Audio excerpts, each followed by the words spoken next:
मी जगन्नाथ पाटील आपल्या यूट्यूब चॅनलवरनं आपल्याशी बोलत आहे. पाहावर हे कबूतर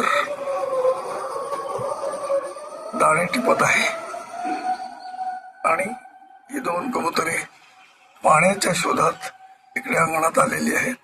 पहा बरं, सुंदरपैकी पाण्यात दिसत आहेत आणि पाणी पित आहेत.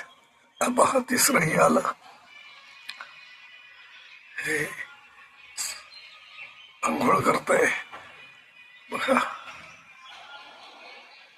तिसरंही आलंय. थोड्याच वेळात त्यांचे सहकारी सुद्धा येतील.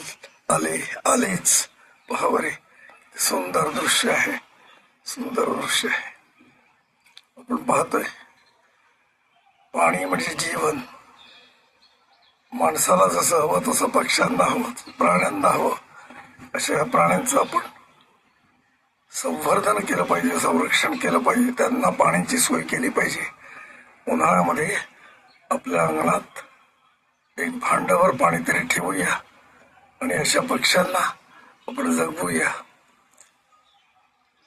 कुठे शोधत जातील ते, कसे मिळेल त्यांना पाणी? ते अंगणातलं पाणी पितायत आणि पळतायत. धन्यवाद.